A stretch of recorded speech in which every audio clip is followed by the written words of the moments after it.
Hello everyone, welcome to today's class. और आज की क्लास से हम पढ़ रहे हैं पोस्ट फर्टिलाइजेशन प्रोसेसेस और पोस्ट फर्टिलाइजेशन इवेंट्स। ठीक है, सो प्रीवियस लेक्चर में हमने क्या क्या पढ़ लिया है? हमने पढ़ लिया है प्री फर्टिलाइजेशन इवेंट्स देखे, फिर हमने फर्टिलाइजेशन देखा, तो ये हमने ऑलरेडी कवर कर लिया है प्रीवियस लेक्चर में। और आज हम देख रहे हैं पोस्ट फर्टिलाइजेशन मतलब आफ्टर फर्टिलाइजेशन। यहाँ पे तो फर्टिलाइजेशन हो गया, इसके बाद जो भी चीजें होंगी वो पोस्ट फर्टिलाइजेशन में जाएगा, और फर्टिलाइजेशन के पहले जो भी चीजें होती है उसको हम प्री फर्टिलाइजेशन की कैटेगरी में रखते हैं। ठीक है, तो इसमें हमने क्या क्या देखा था। हेलो फ्यूचर फोरेंसिक एक्सपर्ट्स, अगर आप BSc MSc integrated forensic science में एडमिशन लेना चाहते हैं और एनएफएसयू एनएफएटी एग्जामिनेशन की प्रिपरेशन कर रहे हैं तो आप हमारा कोर्स ज्वाइन कर सकते हैं। हमारा कोर्स अवेलेबल है हमारे एप्लीकेशन पे, जिसे आप प्ले स्टोर या ऐप स्टोर से डाउनलोड कर सकते हो। किसी भी डिजिटल डिवाइस में इसे आप डाउनलोड कर सकते हो और देख सकते हो। हमारे स्पेशल कोर्स में आपको मिलेंगे recorded video lectures, doubt solving live classes, unit test, mock test, notes. अगर आप हमारे नोट्स फॉलो करोगे तो आपको कुछ भी और फॉलो करने की जरूरत नहीं है। एंड इसके साथ ही साथ आपको मिलेंगी perfect strategy to crack your examination in the first attempt. So don't forget to join our course. And अगर आप हमसे बात करना चाहते हो so you can text us in WhatsApp support number, वो भी आपको डिस्क्रिप्शन में मिल जाएगा। So don't forget to join. Microsporogenesis, ठीक है, और मेगास्पोरोजेनेसिस। फिर हमने क्या देखा था? पोलिनेशन के बाद फर्टिलाइजेशन में क्या हो रहा था? जो फीमेल और मेल गैमीट्स है वो फ्यूज हो जाएंगे, फर्टिलाइज करेंगे और जाइगोट क्रिएट करेंगे। सो मेल गैमीट क्या थे? Pollen grains.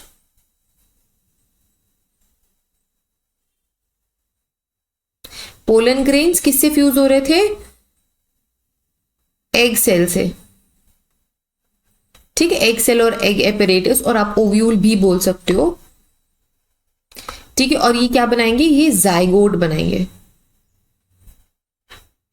ठीक है, एग सेल कैसा होता है? सिंगल एंड होता है। पोलन ग्रेन सिंगल एंड होते हैं। ठीक है, सेल डिवीजन के बाद ही सिंगल एंड रह जाते हैं। जाइगोट 2 एंड कंडीशन में होता है, मतलब डिप्लॉयड होता है। गैमीट्स हैप्लॉयड होते हैं, जाइगोट डिप्लॉयड होता है। अब ये जाइगोट फिर डेवलप होते हैं, इसके साथ साथ और भी चीजें डेवलप होती है। हमने देखा था कि 2 एंड जाइगोट बन रहा है, एंड बहुत सारे और प्लांट्स होते हैं जिनमें 3 एंड सिचुएशन होती है, मतलब डबल फर्टिलाइजेशन होता है। डबल फर्टिलाइजेशन में क्या बनेगा? डबल फर्टिलाइजेशन में बनेगा एंडोस्पर्म। ये किसके लिए होता है? ये बेसिकली न्यूट्रिशन के लिए होता है। ठीक है, तो जो 2 पोलन स्पर्म सेल्स होती हैं वो एक किसको फर्टिलाइज करती है? एक सेल को फर्टिलाइज करती है, दूसरी किसे फर्टिलाइज कर देती है? पोलार न्यूक्लियो को फर्टिलाइज करती है, जिसके बाद एंडोस्पर्म डेवलप होता है। वो 3N बन जाते हैं, क्योंकि पोलर न्यूक्लिय के पास 2 न्यूक्लियस ऑलरेडी हैं। एक आपके पोलन ग्रेन के स्पर्म सेल के पास है, तो 3N स्ट्रक्चर बनेगा, है ना। इसीलिए हम इसे डबल फर्टिलाइजेशन या ट्रिपल फ्यूजन भी कहते हैं। ठीक है, ये सारी चीजें हमने पहले पढ़ ली थी, ये एक छोटा सा रिविजन था। हम आगे बढ़ेंगे पोस्ट फर्टिलाइजेशन इवेंट्स पे। ठीक है, तो बेसिकली पोस्ट फर्टिलाइजेशन इवेंट्स को हमने 4 कैटेगरीज में डिवाइड कर दिया। क्या क्या होता है फर्टिलाइजेशन के बाद?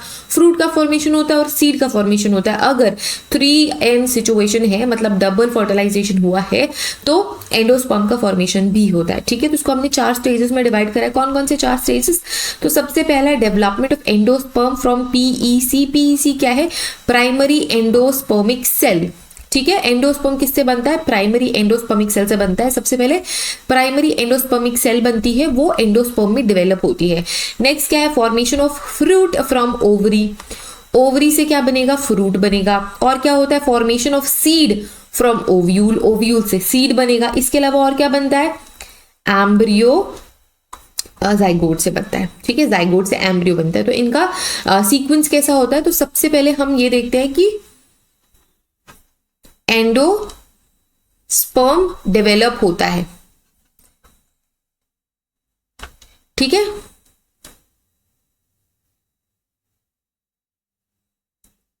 सबसे पहले एंडोस्पर्म डेवलप होगा। एंडोस्पर्म डेवलप होने के बाद क्या डेवलपमेंट होता है? जाइगोट जो है, जाइगोट से एम्ब्रियो डेवलप होता है, मतलब एम्ब्रियो को अब न्यूट्रिशन मिल जाएगा, इसलिए पहले एंडोस्पर्म का डेवलपमेंट होता है, उसके बाद एम्ब्रियो का डेवलपमेंट होता है। जाइगोट के बाद एक थोड़ा सा टाइम रेस्ट का आता है, आगे हम जब पढ़ेंगे तो आपको ये याद आ जाएगा कि मैंने बोला था कि जाइगोट से एम्ब्रियो बाद में बनता है, पहले एंडोस्पर्म बनता है, ठीक है। जाइगोट से एम्ब्रियो बनेगा, इसके अलावा और क्या होगा, इसके बाद क्या बनती है, इसके बाद फिर फॉर्मेशन ऑफ सीड होता है, ओव्यूल से सीड बनेगा और ओवरी से फ्रूट बनेगा, ये सारी चीजें बनती हैं, ठीक है। अब एक एक करके हम सारी चीजें पढ़ लेते हैं। तो सबसे पहले पढ़ेंगे द डेवलपमेंट ऑफ एंडोस्पर्म, कैसे होता है डेवलपमेंट एंडोस्पर्म का। The development of endosperm from primary endosperm cell और primary endospermic cells occurs after fertilization in angiosperms. Double fertilization सिर्फ और सिर्फ एंजियोस्पर्म्स में ही आपको देखने को मिलेगा, और सारे के सारे एंजियोस्पर्म्स पे देखने को नहीं मिलेगा, कुछ ऐसे एंजियोस्पर्म्स है जिसमें देखने को मिलेगा। The primary endosperm cell is formed when the central cell, which contains two polar nuclei, fuses with one of the male gamete during the double fertilization। मैंने बताया हमारा एग अपैरेटस कहाँ पे रहता है, और ये हमारा क्या है, ये हमारा एम्ब्रियो सैक है, ये है एग अपैरेटस। यहाँ पे है सेंट्रल सेल जिसमें है पोलर न्यूक्ली, यहाँ पे क्या है एंटीपोडल सेल,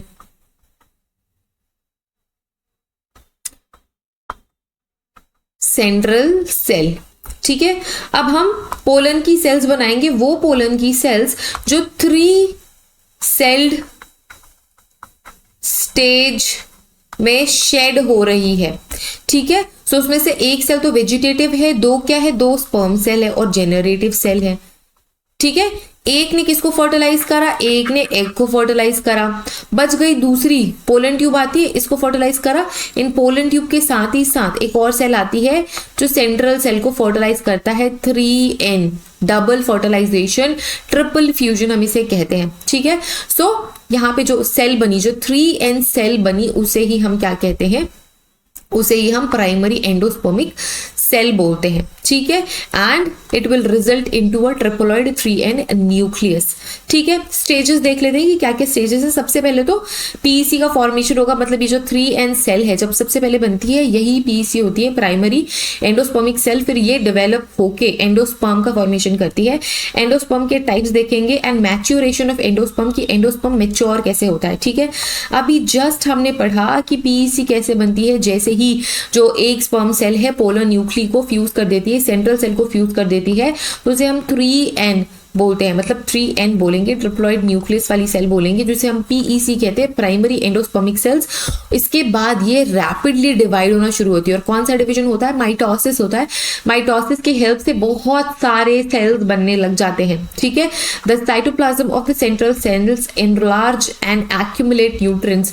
अब जैसे कि मैंने बताया, जो एंडोस्पर्म का फॉर्मेशन है वो न्यूट्रिशन के लिए होता है, जो आपका एम्ब्रियो है उससे न्यूट्रिशन गेन करेगा। तो जैसे ही फटाफट से सेल डिवीजन शुरू होती है, बहुत सारे न्यूट्रिएंट्स ये गेन कर लेते हैं, अक्वायर कर लेते हैं with the help of mitosis, ठीक है।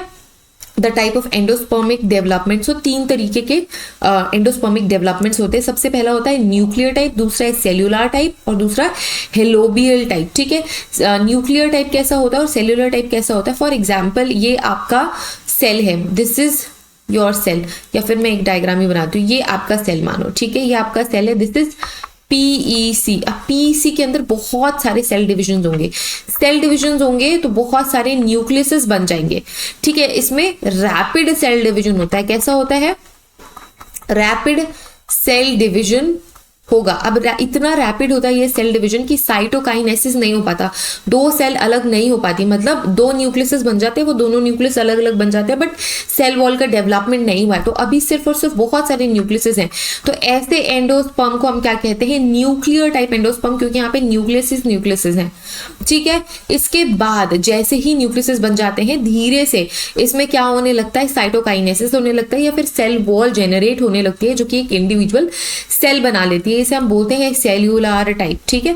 हेलोबियल कैसा होता है, हेलोबियल में फ्री न्यूक्लियस भी रहते हैं, इसको आप फ्री न्यूक्लियर भी बोल सकते हो, फ्री न्यूक्लियस टाइप भी बोल सकते हो क्योंकि न्यूक्लियस फ्री होते हैं। हेलोबियल कैसा होता है, इसमें कुछ फ्री न्यूक्लियस होते हैं, कुछ मेम्ब्रेन बाउंड होते हैं, सेल वॉल के साथ होते हैं, तो उसे हम सेल्यूलर टाइप बोलते हैं। तो सेल्यूलर भी है और न्यूक्लियर भी है, तो इसे हम हेलोबियल बोलते हैं। डायग्राम से इसे आपको और अच्छे से समझ में आ जाएगा। डायग्राम से देख लेते हैं पहले मैच्योरेशन। अच्छा, मैच्योरेशन एक बार पढ़ लेंगे डायग्राम देखने के बाद। ये जो आप डायग्राम देख रहे हो, इस डायग्राम में ये जो कंडीशन है ये फ्री न्यूक्ली वाली कंडीशन है, न्यूक्लियर एंडोस्पर्म है। यहाँ पे आपको देखो रेड कलर के बहुत सारे न्यूक्लियस देखने को मिल रहे हैं, ठीक है। सो इसको हम बोलेंगे फ्री न्यूक्ली। अब अगर इन न्यूक्लियस के आसपास सेल वॉल जेनरेट हो जाए तो ये सिंगल सेल्स का फॉर्म ले लेते हैं, मतलब फॉर्मेशन हो जाता है सिंगल सेल का, तो इसे हम सेल्यूलर एंडोस्पर्म बोलते हैं। ऐसी कंडीशन जिसमें फ्री न्यूक्लियस भी हैं और सेल्स भी हैं, तो इसे हम क्या कहते हैं, हेलोबियल। इसका बहुत ही क्लासिक एग्जाम्पल है कोकोनट। जब कभी भी आप कोकोनट वाटर पीते हो तो जो कोकोनट का वाटर है ना, वो एंडोस्पर्म है, और उसकी जो मलाई है वो भी एंडोस्पर्म है। यूजुअली सभी का जो वाटर, कोकोनट वाटर होता है वो फेवरेट होता है। कोकोनट वाटर पीने के बाद ये रिचुअल होता है कि अगर आपने सिर्फ वाटर वाला नहीं लिया है डाब, अगर आपके पास मलाई वाला डाब है तो आप मलाई भी खाते हो। इट इज़ वेरी टेस्टी, मेरा तो फेवरेट है। सो उसमें क्या होता है, देखो जो मलाई होती है ना वो सेल्यूलर एंडोस्पर्म है, कोकोनट का वो सेल्यूलर एंडोस्पर्म होता है, और जो वाटर है वो फ्री न्यूक्लियर एंडोस्पर्म होता है। अब आपने ये सुना होगा कि जो वाटर, कोकोनट वाटर होता है वो एक्सट्रीमली न्यूट्रिशियस होता है। जब कभी भी किसी को डेंगू हो जाए, नारियल पानी पीने को देते हैं। जब कभी भी किसी की तबीयत खराब होती है तो डॉक्टर भी सजेस्ट करते हैं कि आप कोकोनट वाटर पियो, टेंडर कोकोनट वाटर पियो, और ये सारी चीज़ें कंज्यूम करने के लिए डॉक्टर भी बोलते हैं। क्यों है हाईली न्यूट्रिशियस? क्योंकि इसका फॉर्मेशन ही न्यूट्रिशन के लिए हुआ है कि ये सीड को न्यूट्रिशन देगा। अब आपने देखा होगा कि कोकोनट में एकदम छोटू सा सीड होता है, बाकी तो पूरा का पूरा एरिया एंडोस्पर्म से फिल्ड रहता है ना। तो इसमें एक कोकोनट ही कैसे एग्जाम्पल है जिसमें हेलोबियल एंडोस्पर्म भी आप देखते हो, ठीक है। जो लिक्विड है वो फ्री न्यूक्लियर टाइप का है, जो उसकी वॉल बनने लग जाती है वो सेल्यूलर एंडोस्पर्म, मतलब उस न्यूक्लियस के आसपास वॉल बन गई है तो वो कैसा हो जाता है, सेल्यूलर टाइप का हो जाता है। और अगर दोनों ही प्रेजेंट है तो वह हेलोबियल टाइप ऑफ एंडोस्पर्म है, ठीक है। अब कई सारे ऐसे एंडोस्पर्म होते हैं जिसमें जो सीड है वो कंप्लीटली कंज्यूम कर लेता है एंडोस्पर्म को अपने डेवलपमेंट के लिए। कई सारी ऐसी सीड्स होती हैं जो कंज्यूम तो करता है एंडोस्पर्म को बट कंप्लीटली फिनिश नहीं कर पाता है, ठीक है। मैच्योरेशन की बात करेंगे, द एंडोस्पर्म एक्यूमुलेट्स स्टार्च। क्या क्या एक्यूमुलेट करता है ये एंडोस्पर्म? स्टार्च एक्यूमुलेट करता है, प्रोटीन एक्यूमुलेट करता है, ऑयल एक्यूमुलेट करता है। किसके लिए? हमारे बेबी के लिए, मतलब एम्ब्रियो के लिए, ठीक है। In some seeds, castor and coconut, it remains in the mature seed, मतलब वो सारे के सारे सीड्स जिसमें एंडोस्पर्म सीड के मेच्योर होने के बाद भी प्रेजेंट होता है उसे हम क्या कहते हैं, एल्ब्यूमिनस सीड कहते हैं या फिर एंडोस्पर्मिक सीड कहते हैं। मतलब उसमें एंडोस्पर्म अभी भी प्रेजेंट है। और एल्ब्यूमिनस हम उसे क्यों कहते हैं? क्योंकि एल्ब्यूमिन एक प्रोटीन होता है, और अगर प्रोटीनियस मटेरियल या फिर न्यूट्रिशियस मटेरियल ऑलरेडी सीड में है तो इस वजह से हमने इसे एल्ब्यूमिनस सीड बोला। वो सारे के सारे सीड जो कि अपने एंडोस्पर्म को कंप्लीटली कंज्यूम करके फिनिश कर देते हैं उन्हें हम कहते हैं नॉन एल्ब्यूमिनस और एक्सएल्ब्यूमिनस या फिर नॉन एंडोस्पर्मिक सीड्स, ठीक है। इनमें क्या होता है, एम्ब्रियो कंप्लीटली कंज्यूम कर लेता है, एंडोस्पर्म बोलता है कि भाई मेरे लिए तो ये बना है तो मैं इसे कंप्लीटली कंज्यूम करूंगा, तो ये कंप्लीटली कंज्यूम कर लेते हैं। तो इस तरीके से मैच्योरेशन होती है एंडोस्पर्म की, ठीक है। अब हम नेक्स्ट स्टेप पढ़ेंगे, that is development of embryo from zygote, ठीक है। मतलब नेक्स्ट जो हमने क्लासिफिकेशन करा था पोस्ट फर्टिलाइजेशन इवेंट्स में, ठीक है। सो development of embryo from zygote, zygote कैसे बनता है हमने देख लिया, ओके। जाइगोट कैसे बनेगा? जब कभी भी गैमीट्स फ्यूज हो जाते हैं तो जब 2n सेल्ड सिचुएशन बनती है उसे हम कहते हैं जाइगोट, उसे हम बोलेंगे जाइगोट, ठीक है। अब जाइगोट का ही क्या होगा, डेवलपमेंट होने वाला है।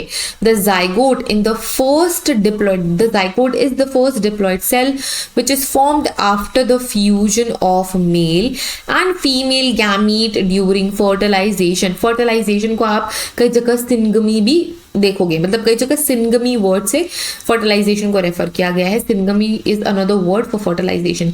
It undergoes a series of meiotic division, इसमें भी क्या होता है, सीरीज ऑफ मियोटिक डिवीजन होता है, and differentiation from one mature embryo which later develops into the seedling, ठीक है। कैसा डिवीजन होगा? मियोटिक डिवीजन होता है एंड बाद में एम्ब्रियो मैच्योर होता है इनटू अ सीडलिंग। इसके भी कुछ स्टेजेस हैं। कौन कौन सा स्टेज है? सबसे पहले स्टेज आता है फॉर्मेशन स्टेज, फिर आता है प्रो एम्ब्रियो स्टेज, फिर आता है ग्लोब्यूलर स्टेज, फिर आता है heart shaped stage, then we have torpedo stage and mature embryo stage. ठीक है, डायग्राम से समझेंगे ये सारे के सारे स्टेजेस हैं। पहले स्टेटमेंट्स पढ़ लेते हैं। ठीक है, सो फॉर्मेशन ऑफ जाइगोट, सबसे पहले क्या होगा? सबसे पहला स्टेज है कि फ्यूजन होगा, फर्टिलाइजेशन होगा, सिंगमी होगी, उसके बाद जाइगोट बनेगा। तो after fertilisation the zygote that is 2n is formed inside the ovule. क्या बन रहा है? वो ओव्यूल के अंदर बन रहा है। हमें पता है ओव्यूल के अंदर ही फर्टिलाइजेशन हो रहा है within the embryo sac. और ये जो एग एपरेटस है एम्ब्रियो सैक के अंदर होता है, तो ये सारा तामझाम एम्ब्रियो सैक के अंदर चल रहा है। Initially it remains dormant for some time before undergoing division. So ये चीज मैंने बोली थी, है ना, ये थोड़े टाइम के लिए एक बार फर्टिलाइजेशन करने के बाद ब्रेक लेता है, क्योंकि इस बीच में एंडोस्पर्म का डेवलपमेंट हो रहा है, एंडोस्पर्मिक डेवलपमेंट्स हो रहे हैं उस एम्ब्रियो सैक के अंदर। जो पोलर न्यूक्लियस, जो सेंट्रल सेल है, वो भी एम्ब्रियो सैक के अंदर है। ये जो एग एपरेटस है वो भी एम्ब्रियो सैक के अंदर है। तो ये थोड़ी देर के लिए, थोड़े टाइम के लिए डोरमेंट हो जाएगा। जैसे ही एंडोस्पर्म का जनरेशन हो जाएगा, इसका भी सेल डिवीजन शुरू हो जाएगा। अब फटाफट से सेल डिवीजन होगा और प्री एम्ब्रियो स्टेज बनेगी। It is the zygote that undergoes an asymmetric meiotic division। कैसा meiotic division हो रहा है भाई? asymmetric होगा, किसी भी तरीके की सिमेट्री का फॉर्मेशन यहाँ पे नहीं होगा। And it will result into, asymmetric मतलब क्या? क्योंकि इक्वल डिवीजन नहीं है ना, meiotic डिवीजन है बट asymmetric है। तो दो चीजें बनेगी, एक तो बनेगा लार्जर बेसल सेल। जो बेसल सेल है वो कैसा है? वो लार्ज है, बड़ी बेसल सेल बन रही है। और किसके टुवर्ड्स बनती है? माइक्रोपाइल के टुवर्ड्स बनती है।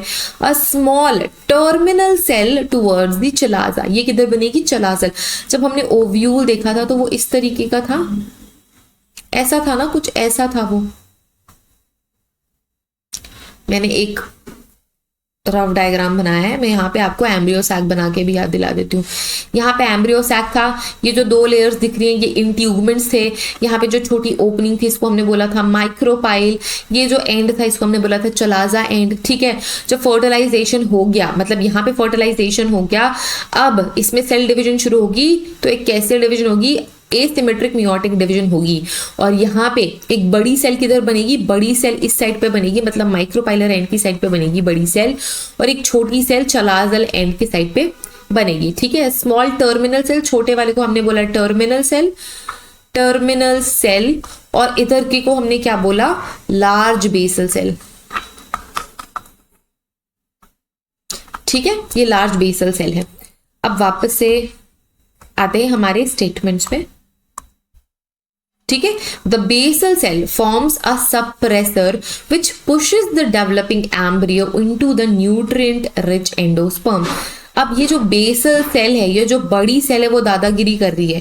ठीक है, उसने क्या बोला एम्ब्रियो को कि अरे भाई तू जा एंडोस्पर्म की साइड में जा, ताकि तेरे को नरिशमेंट मिले और तू डेवलप हो सके। ये कौन सी सेल करती है? बेसल सेल करती है। देखो ये याद रखो इस तरीके से कि भाई बड़ी सेल है, बेसल सेल है, जो माइक्रोपाइल के साइड पे बनी है, वो आपके एम्ब्रियो को किधर पुश करेगी? वो आपके एम्ब्रियो को जिस भी साइड पे एंडोस्पर्म का जनरेशन हो रहा है उधर पुश करेगी, मतलब ऊपर की तरफ पुश करेगी। The terminal cell undergoes further division to form embryo proper. अब ये जो टर्मिनल सेल है बेचारी, जो छोटी वाली सेल है, वो धीरे धीरे डिवाइड करके अपने एम्ब्रियो का डेवलपमेंट पे ध्यान दे रही है। Then we have globular cell. So globular cell में एक ग्लोबस का फॉर्मेशन होता है, एक ग्लोब्यूलर स्ट्रक्चर देखने को मिलता है। The terminal cell develops repeatedly forming a multicellular mass. अब रिपीटेडली जब सेल डिवीजन हो रहा है तो मल्टी सेल्यूलर मास जनरेट होगा, और ये गोल गोल सा होता है, ग्लोब्यूलर शेप का होता है। The embryo attains a globular shape at this point and different layers of tissue begin to differentiate. अब यहाँ से डिफरेंट लेयर टिश्यू की डिफरेंशिएट होना शुरू हो जाती है। शुरू में तो सेल्स रहती हैं, वो डेवलप करके डिफरेंशिएट होती है। ह्यूमन एम्ब्रियो में भी ऐसे ही होता है। शुरू में सबसे पहले 3 सेल बनती है, फिर वही ही ग्रो करती है। जो स्टेम सेल होती है, आपने स्टेम सेल का कॉन्सेप्ट पढ़ा है ना, कि शुरुआत में स्टेम सेल्स रहती हैं। स्टेम सेल्स जो स्टेम सेल्स हैं वो क्या करती है? वो सेल डिविजन करती है, सेल डिवाइड हो जाती है, बहुत सारी सेल्स बनती है, फिर वो डिफरेंशिएट होना शुरू होती है। तो ऐसे ही इसके साथ भी हो रहा है, मतलब जो हमारा सीड बनने वाला है, जो हमारा ओव्यूल है, है वो एम्ब्रियो कैसे बनेगा, सीड का क्या होगा, डिवीजन होगा, मेयोटिक डिवीजन होता है एंड टिश्यूज बनते हैं, सेल से टिश्यूज बनते हैं। अब ये टिश्यूज डिफरेंशिएट होना शुरू होंगे क्योंकि सीड के अंदर भी अलग अलग पार्ट्स होते हैं, इनको अलग अलग पार्ट्स बनाने हैं तो ये डिफरेंशिएट होना शुरू हो जाते हैं। अब ये जब डिफरेंशिएट होना शुरू होते हैं तो एक हार्ट शेप स्टेज आती है, यह सिर्फ और सिर्फ डाइकॉट्स में देखने को मिलेगी। अब उन बच्चों को बता दो जिनको डाइकॉट्स मोनोकॉट्स याद नहीं है, याद करो आपने अपने जूनियर क्लासेस मतलब 11th में पढ़ा होगा डाइकॉट सीड और monocot seed.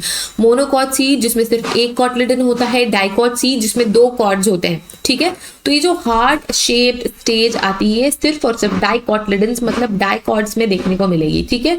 Due to differential growth two lateral protrusion appears which develops into cotyledons, ठीक है। तो ये दो लेटरल प्रोट्रूजन निकलता है यूं इस तरीके से, तो फिर हार्ट शेप बनने लगती है। The shoot apical meristem SAM, ये जो मेरिस्टम है ना, ये आपकी कौन सी सेल है, ये आपकी स्टेम सेल है। This is the stem cell, ये स्टेम सेल है। ये कौन सी स्टेम सेल है, शूट, जो बाद में शूट बनाएगी। मतलब अगर आपका सीड जनरेट हो गया, आपने वो सॉइल में लगा दिया, तो जो ऊपर की साइड में, जो ऊपर की साइड पे निकलती है, इसे हम बोलते हैं shoot. This is the shoot system.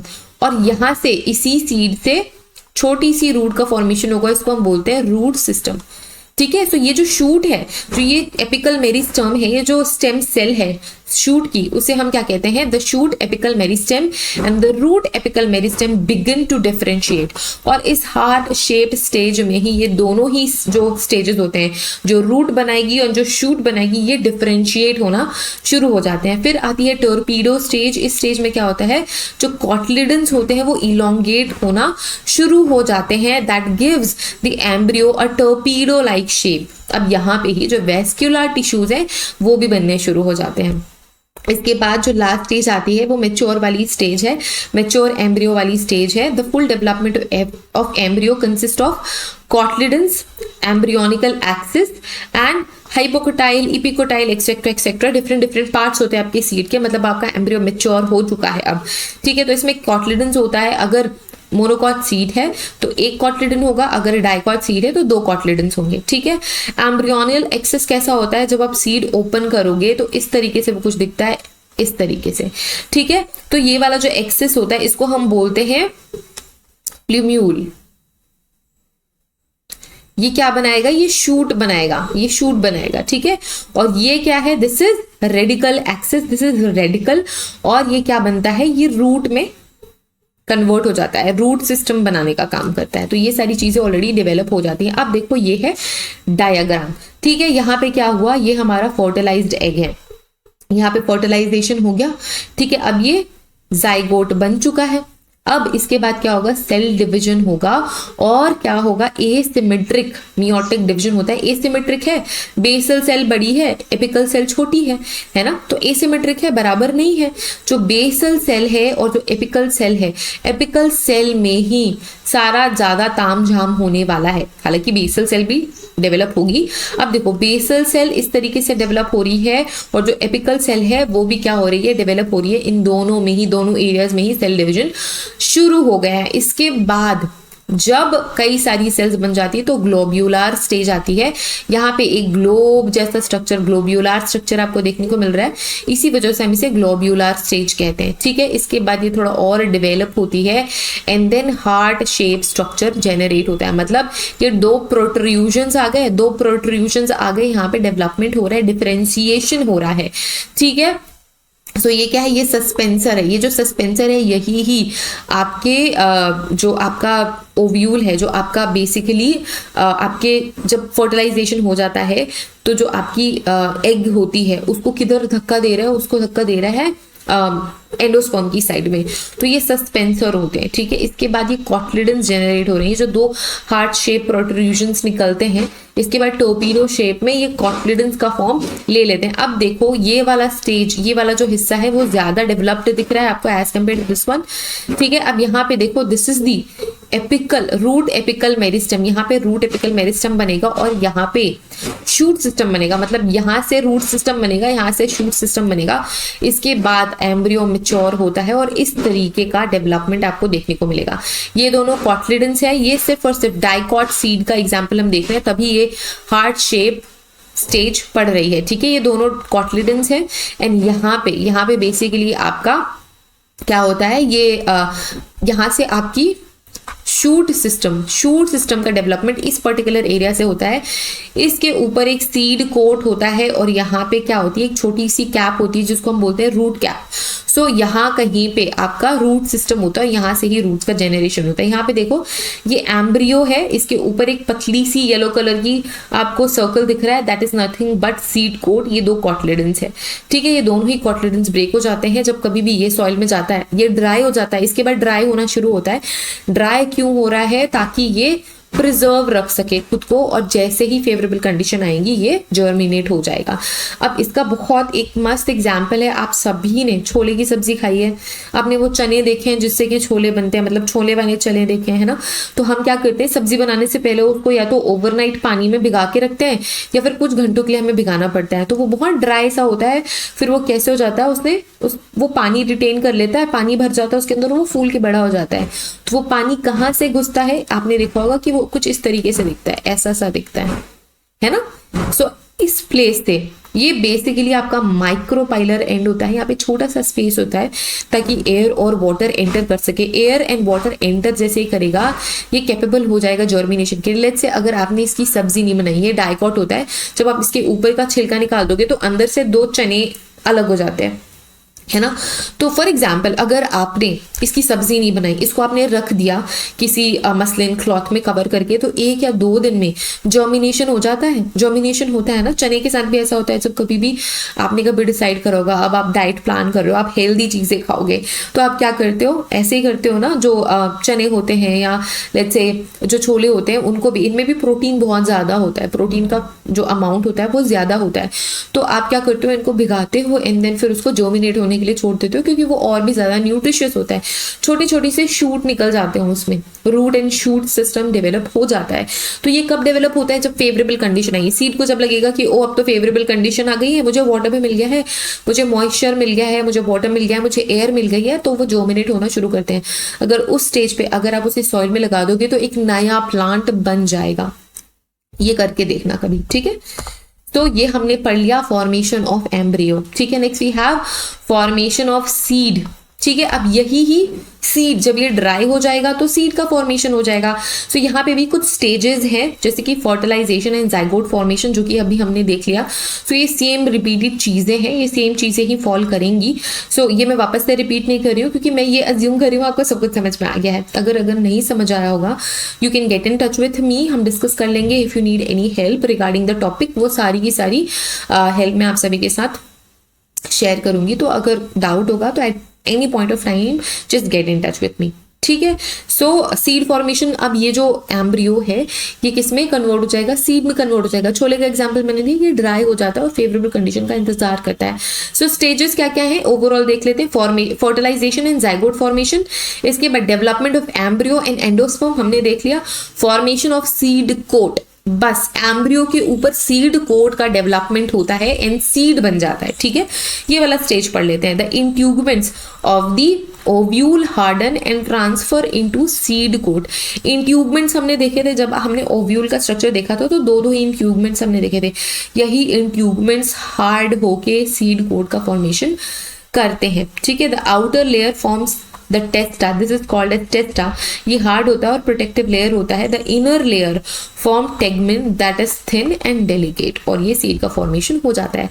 Then we have maturation and dormancy, तो ये मैच्योर होने के बाद डॉर्मेट हो जाते हैं, मतलब कोई इंटरैक्शन नहीं करते। जैसे ही फेवरेबल कंडीशन आती है, वाटर अब्जॉर्ब करेंगे, मॉइस्चर अब्जॉर्ब करेंगे और फिर जर्मिनेट कर जाते हैं, ठीक है। नाउ सीड्स को हम क्या कर सकते हैं, डिवाइड कर सकते हैं on the basis of endosperm. अगर एंडोस्पर्म प्रेजेंट है तो हम उसे एल्ब्यूमिनस सीड बोलेंगे, ठीक है। अगर नहीं है तो हम इसे नॉन एंडोस्पर्मिक या फिर एक्सोल्ब्यूमिन या फिर नॉन एल्ब्यूमिनिक सीड बोलेंगे। On the basis of cotyledon, कितने कॉटलिडन्स प्रेजेंट है, अगर 2 कॉटलिडन्स प्रेजेंट है तो हम इसे डाइकॉट सीड बोलते हैं। अगर 1 कॉटलिडन प्रेजेंट है तो हम इसे मोनोकॉट सीड बोलते हैं, ठीक है। डाइकॉट और मोनोकॉट सीड का एग्जाम्पल आपको यहाँ स्क्रीन में देखने को मिल रहा है। This is monocot seed and this is a dicot seed, ठीक है। तो यहाँ पे भी देखो, यहाँ पे आपको एक छोटा सा पेडिकल बड देखने को मिल रहा है। This area is known as radical, यहाँ पे सीड एंड ये कॉटलिडन्स है, ठीक है।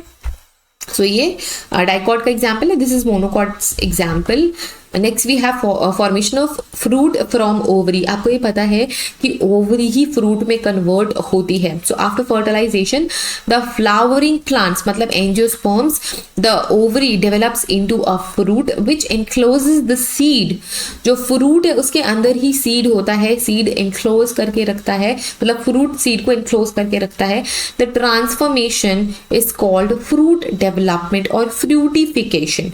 ठीक है, ये जो ट्रांसफॉर्मेशन होता है ओवरी का फ्रूट में, इसे हम फ्रूटिफिकेशन बोलेंगे या फिर हम इसे बोलेंगे फ्रूट डेवलपमेंट। ठीक है, इसके भी कुछ स्टेजेस होते हैं। तो स्टेज कहाँ से शुरू हो जाता है? पोलिनेशन एंड फर्टिलाइजेशन से शुरू हो जाता है। एंड ये भी हमने पढ़ लिया है, अगर एंडोस्पर्म बनना होगा तो ट्रिपल फ्यूजन होता है, नहीं तो फिर जो है फर्टिलाइजेशन हो जाता है, सीड का फॉर्मेशन होता है। एंड अलॉन्ग विद दैट जो ओवरी है वो बड़ी होके फ्रूट में कन्वर्ट होती है। ना growth of ovary and expansion, ये हमारे लिए इंपॉर्टेंट है because this stage we already know. ठीक है, the ovary enlarges and its wall thickens to store nutrients. अब जो ओवरी की वॉल है वो भी धीरे धीरे थिक होती है ताकि वो न्यूट्रिएंट्स को स्टोर कर सके। और ये सारा का सारा न्यूट्रिएंट्स कहाँ से जनरेट हो रहा है? जो प्लांट है वो फोटोसिंथेसिस भी तो कर रही है ना। तो ovule inside the ovary develops into the ovule inside the ovary develops into the seed, we all know। सबसे ज्यादा इंपॉर्टेंट पॉइंट क्या है इसमें? कुछ हॉर्मोन्स होते हैं जैसे कि auxin, gibberellin, cytokinin that stimulate growth of ovary into the fruit. ये स्टिमुलेट करते हैं कि ओवरी फ्रूट में कन्वर्ट हो सके। जब फ्रूट बन गया तो फॉर्मेशन ऑफ पेरिकार्प, मतलब पेरिकार्प का फॉर्मेशन होता है जिसे हम बोलते हैं फ्रूट वॉल। जो सबसे बाहर का वॉल होता है जिसे हम यूजुअली नॉर्मल लैंग्वेज में छिलका कहते हैं, जो फ्रूट का छिलका होता है that is nothing but pericarp. ये ऊपर की आउटर प्रोटेक्टिंग लेयर होती है फ्रूट की। ठीक है, एपिकार्प, मीजोकार्प और एंडोकार्प में हम इसे क्या करते हैं? डिवाइड करते हैं। एपिकार्प क्या होती है? This is the outer layer which forms the fruit skin. Then we have mesocarp, this is the middle fleshy area जिसको हम most of the time consume करते हैं। जो मैंगो होता है, हम सबका फेवरेट होता है मैंगो। मैंगो में भी हम कौन से एरिया को कंज्यूम करते हैं? मीजोकार्प वाले एरिया को कंज्यूम करते हैं। Then we have endocarp, this is the inner layer which forms the hard seed covering in some fruits like coconut। coconut में वो hard होती है as compared to other जो फ्रूट है इतनी हार्ड नहीं होती है। आपने एप्पल में देखा होगा, जब आप एप्पल को कट करते हो तो एप्पल के सीड के ऊपर एक बड़ी प्लास्टिक जैसा कुछ लेयर होता है, that is nothing but endocarp. वो एंडोकार्प होता है, वो थोड़ा प्रोटेक्टिव होता है, सीड के लिए प्रोटेक्टिव होता है। ठीक है, then we have seed maturation and fruit ripening. तो जब ओव्यूल डेवलप हो जाते हैं फ्रूट में तो वो क्या हो जाते हैं? राइपन हो जाते हैं, मतलब वो अपने पेड़ से गिर जाते हैं। The nutrition accumulation occurs to support the development, the fruit undergoes to ripening due to changes in pigments, sugar, texture and sometimes on the stimulation of ethylene वो क्या कर जाते हैं? राइपन कर जाते हैं। ठीक है, सो यहाँ पे हमारी ये 4 स्टेजेस फिनिश हो जाते हैं। इसके अलावा 2 इंपॉर्टेंट एलिमेंट्स और हैं, मतलब 2 टॉपिक्स और हैं आपके चैप्टर में, that is apomixis and then we have polyembryony. So apomixis क्या होता है? This is a type of asexual reproduction.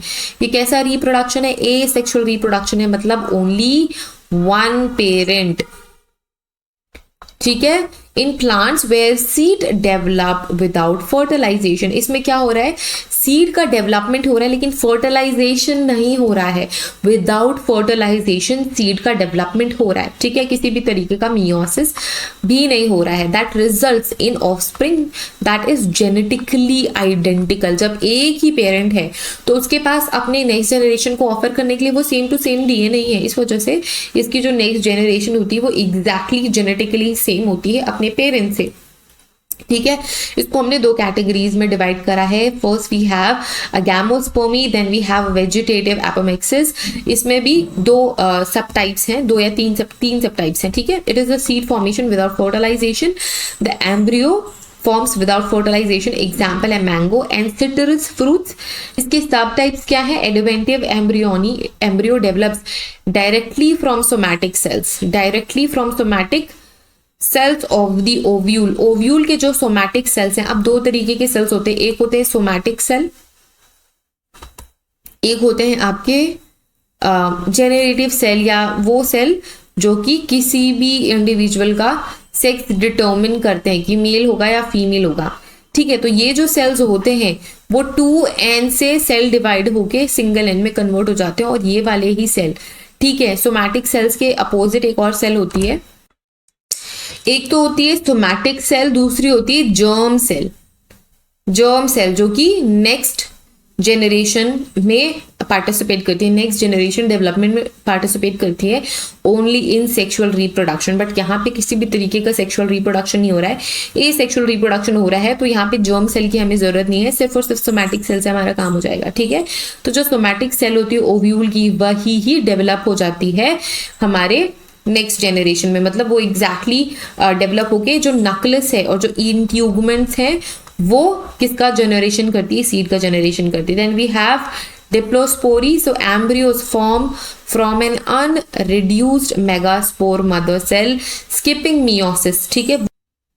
इस स्टेज को समझो, मैंने आपको बताया था कि जब एमएमसी जनरेट होती है, मतलब मेगास्पोर मदर सेल बनती है, तो बहुत सारी मेगास्पोर मदर सेल बनती है, जिसमें से सारी क्या हो जाती है, डीजेनरेट हो जाती है, एक ही क्या होती है, मेच्योर होती है। तो यहाँ पे जितने भी मेगास्पोर मदर सेल है वही ही रिड्यूस हुए बिना क्या बनाती है, न्यू सीड बनाती है। Then we have apospory, embryonic sac developed from meiotic cell of the ovule, not from the megaspore. So megaspore के अलावा जो सोमैटिक सेल्स होते हैं वो नए जनरेशन को प्रोड्यूस करते हैं, मतलब सेल में डेवलप हो जाते हैं।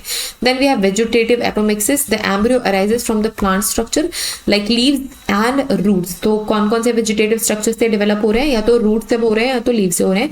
एक इसका एग्जाम्पल है ब्रायोफाइलम, ठीक है, this is vegetative apomixis. Then we have polyembryony, polyembryony is a term और a phenomenon which have multiple embryos develop in a single seed। एक सीड के अंदर मल्टीपल एम्ब्रियोज डेवलप हो जाते हैं, तो हम बोलते हैं पॉली एम्ब्रियोनी। आपको नाम से ही समझ में आ रहा होगा, पॉली का मतलब होता है मल्टीपल, है ना, तो इसका मतलब ही मल्टीपल है। पॉली एम्ब्रियोनी, पॉली एम्ब्रियोनी मतलब मल्टीपल एम्ब्रियोज, तो वो एक सीड के अंदर मल्टीपल एम्ब्रियोज बन गए हैं, ठीक है। इसके भी कुछ टाइप है, जैसे कि true polyembryony, simple polyembryony, adventive polyembryony and cleavage polyembryony. So ये डिफरेंट डिफरेंट टाइप्स है जिसमें आपको एक ही सीड के अंदर मल्टीपल एम्ब्रियोज देखने को मिलते हैं। You can just go through it, बहुत बड़ा टॉपिक ये है नहीं, and it is not even important but still we have to cover it, तो ये आप गो थ्रू कर लेना, इट्स easy, ठीक है। यहाँ पे आपको एग्जाम्पल देखने को मिल रहा है, this is example of apomixis and this is example of a poly embryony. जितने भी सिट्रस फ्रूट है, ऑरेंजेस या फिर लेमन्स, ये सारे के सारे पॉली एम्ब्रियोनी शो करते हैं, ठीक है। So this was it everyone, हमने हमारा चैप्टर कंप्लीट कर लिया है, फिनिश कर लिया है। सो अगर आपने प्रीवियस लेक्चर्स अटेंड नहीं करे हैं तो प्लीज़ प्रीवियस लेक्चर्स अटेंड कर लो और ये चैप्टर फिनिश कर लो। आगे आने वाले चैप्टर में हम कुछ बहुत ही इंपॉर्टेंट एमसीक्यूज डिस्कस करेंगे, वैसे ही एमसीक्यूज आप अपने एग्जाम में एक्सपेक्ट कर सकते हो। तो don't forget to watch all the lectures, ताकि आपका जो कॉन्सेप्ट है वो एकदम क्लियर रहे और आपसे क्वेश्चंस बने। अगर आपने अपने कॉन्सेप्ट्स को क्लियर नहीं कराई या रिविजन नहीं करा, अगर आप सोच रहे हो अरे मैंने तो ये चैप्टर पहले से पढ़ा हुआ है तो मैं डायरेक्ट क्वेश्चन सॉल्व करूंगा या करूंगी, तो ऐसा बिल्कुल भी मत करना, आपको रिविजन कर लेना। अगर आपने ऑलरेडी पढ़ा है तो रिविजन करो and then go with the MCQs, ठीक है। So see you guys in the next lecture with some amazing MCQs. Till then, take care, bye bye.